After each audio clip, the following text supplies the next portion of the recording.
mon boxeur préféré. Comment vas-tu?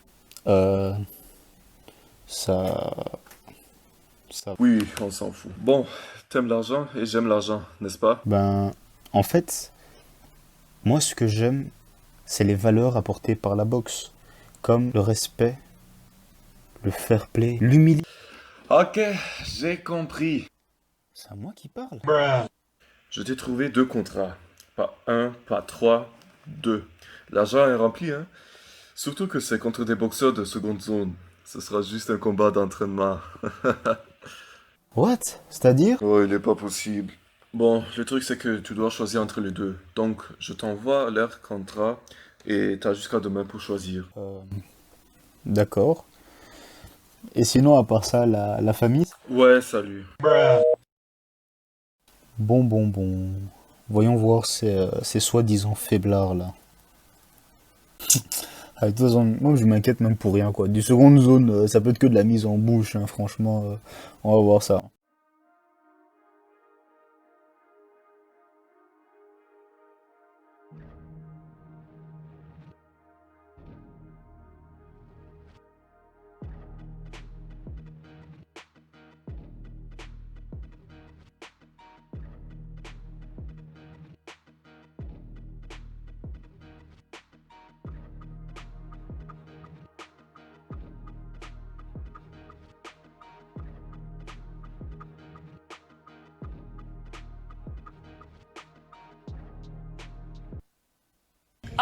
Bon bah, on va passer au second choix, hein.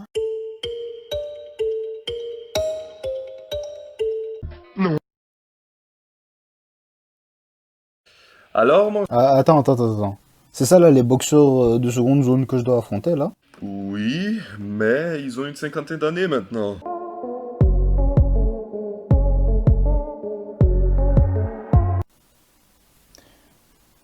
Je prends ma retraite, mec. Ciao.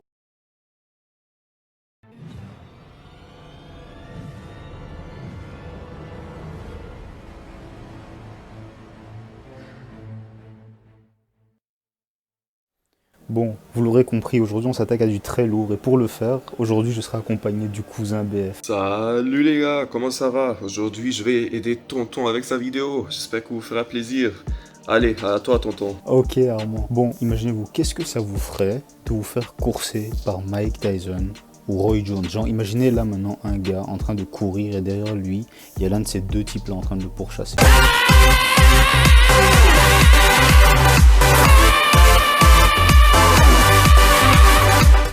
Ouais, moi je confirme. Quand je me faisais courser par Tonton BF, chaque jour était un combat. Je ne savais pas si j'allais revoir ma famille. Le son de mes os qui craquaient me hante toujours. Wow mec, ils vont en savoir beaucoup trop là, hein. Tu te calmes, tu as entendu? Ah, ouais.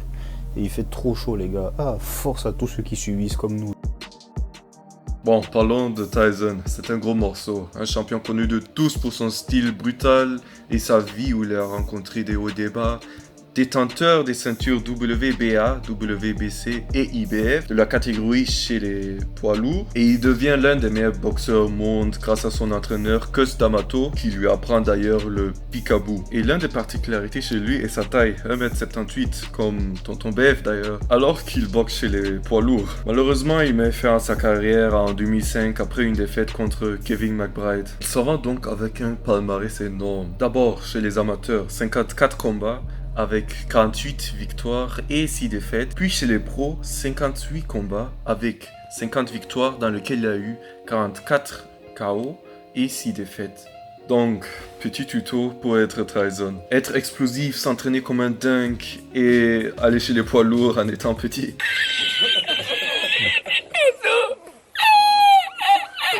Bon, comme Cousin B vous l'a dit, Mike Tyson, c'est un monstre, tant au niveau technique qu'au niveau de sa puissance qui était phénoménale. Cependant, il y a un boxeur qui était un petit peu moins connu que lui, c'est-à-dire que quand on prononce son nom comme ça dans la rue, il y a moins de chances qu'on dise « Ah ouais, ce type qui c'est ?» c'est Roy Jones Jr. Cet homme qui, comme Mike Tyson, vient d'un autre monde, je vous le présente maintenant. Avec un palmarès amateur de 134 combats pour 121 victoires contre 13 défaites et un palmarès professionnel de 75 combats pour 66 victoires dont 47 par KO que 9 défaites. C'est impressionnant, non? Eh ben c'est pas tout, parce que là on a parlé palmarès, maintenant je vais vous parler des titres. Ok, déjà chez les amateurs, le gars a été médaillé d'argent aux Jeux Olympiques de Séoul et aussi détenteur des Golden Gloves. Ensuite, le gars va littéralement se mettre à briller chez les professionnels. Il va être détenteur de la ceinture IBF chez les poids moyens, WBC, WBA et IBF chez les poids mi-lourds et WBA chez les lourds. Et oui, monsieur Roy Jones Jr. a été dans la même catégorie que Mike Tyson. Donc, comme pour Mike Tyson, finalement, Roy Jones Jr. est un morceau cosmique. On peut se le dire direct. Bon, du coup, Mike Tyson, il veut sortir de sa retraite. Et qu'est-ce qu'il va faire? Il va affronter Roy Jones Jr. pour son premier combat. Il y a plein de gens qui spéculaient sur, ouais, ça va être Evander Holyfield, etc., etc. Non. Bon, le truc, c'est que ce sera un combat d'exhibition. Donc, vous attendez pas à un truc avec des KO, etc., etc. Mais je vais vous dire pourquoi après. Les deux ont signé le contrat pour un combat d'exhibition et il est convenu qu'il n'y ait pas de KO. Du coup, si jamais l'un d'eux montre des signes de douleur, le combat sera vite arrêté. Ou en général, les combats d'exhibition, c'est censé servir des œuvres caritatives. Et Tyson dit que tout l'argent qui va lui tomber dans les poches, en fait, après ce combat-là, il sera directement reversé à des associations. Roy Jones, lui, il reste silencieux de ce côté-là. Donc j'imagine que lui, voilà quoi, l'argent, il va le mettre dans sa poche et puis c'est tout. En plus, ce que je trouve chouette avec ce combat, c'est que Tyson, il a un autre projet derrière la tête. Il veut créer un espèce d'espace gigantesque là où tous les seigneurs, légendes du sport, que ce soit au basket, au tennis, au golf, etc., etc., pourraient se retrouver pour de nouveau s'affronter. Un petit peu comme ce que lui il va faire en fait avec Roy Jones finalement. Que l'idée est super, même si j'avoue que j'ai pas trop trouvé de trucs là-dessus. J'attends, on va dire, affaire à suivre comme on dit.